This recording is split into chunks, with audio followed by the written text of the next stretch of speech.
Le Centre Performance Plus tiendra une journée porte ouverte le 29 février prochain.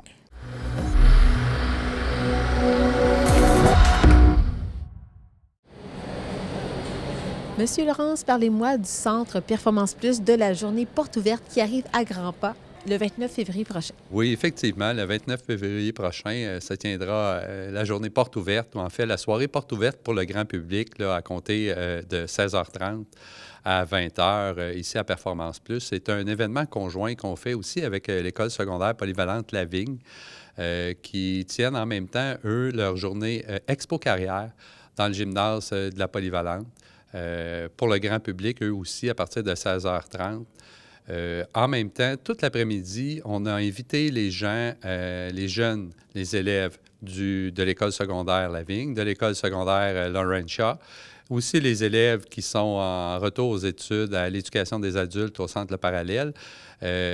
On réserve des visites privées pour ces élèves-là en après-midi, mais à compter de 18h30, nous sommes ouverts pour le grand public pour faire visiter le centre, nos programmes, nos différentes options de formation qu'on offre ici à La Chute au Centre Performance Plus. Oui, parlez-moi justement des différentes options et programmes ici qui sont offerts.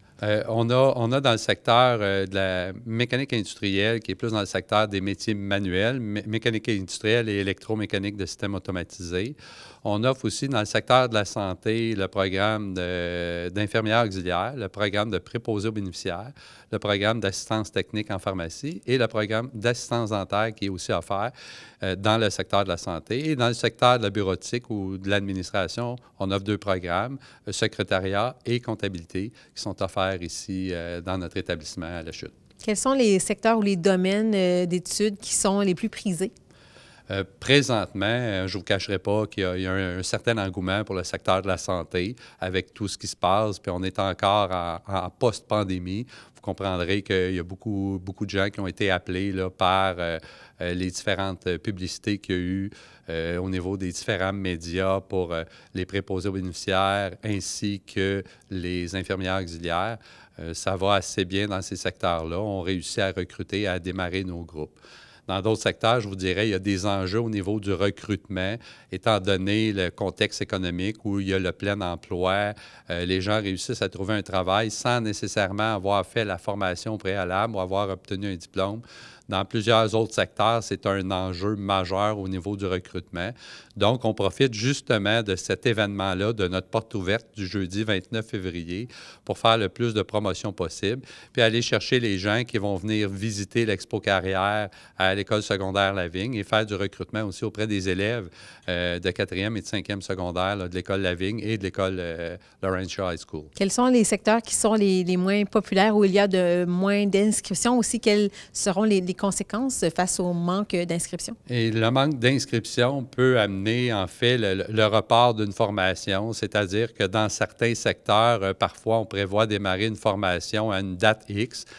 Si nous n'avons pas suffisamment d'inscriptions, le premier choix, c'est on fait un report, on tente de repousser d'un mois, on tente de la promotion via les différents médias qu'on peut utiliser, le journal, la télé, la radio, les médias sociaux, pour aller chercher plus d'élèves. Et parfois, malgré tous ces efforts, on ne réussit pas à aller chercher le nombre ou la masse critique d'inscription pour démarrer le cours. Il y a parfois où, même après un report, on n'a pas suffisamment d'inscription, de demande d'admission. On doit, à ce moment-là, annuler le départ du cours et reporter ça à la prochaine session. Puis actuellement, bien là, c'est à la session d'automne. C'est arrivé dans un secteur ici, en mécanique industrielle et électromécanique, où on n'a pas suffisamment d'inscription, donc on a décidé d'annuler un prochain départ en électromécanique de système automatisé. Pour le moment, on repousse ce départ-là à l'automne pour nous donner la chance d'aller chercher le nombre ou la masse critique d'élèves qui va nous permettre de démarrer la formation.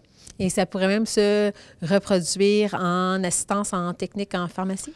Assistance technique en pharmacie, effectivement, on a une formation qui devait démarrer en janvier. On a reporté d'1 mois et puis là, on est en période de recrutement encore.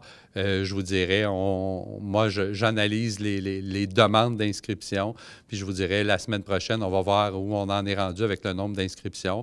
On n'attend pas à la dernière minute non plus pour ne pas contrecarrer les plans des gens qui sont inscrits. Mais la semaine prochaine, on va prendre une décision à l'effet si on démarre ou non le programme d'assistance technique en pharmacie qui est prévu là, à la fin du mois de février. Là. D'accord. Donc, la date à retenir pour les gens qui nous écoutent à la maison, c'est le 29 février. Le 29 février, on vous invite en grand nombre à venir visiter autant l'Expo Carrière à l'École secondaire Lavigne, dans le gymnase, où il y aura plusieurs entreprises qui seront en recrutement.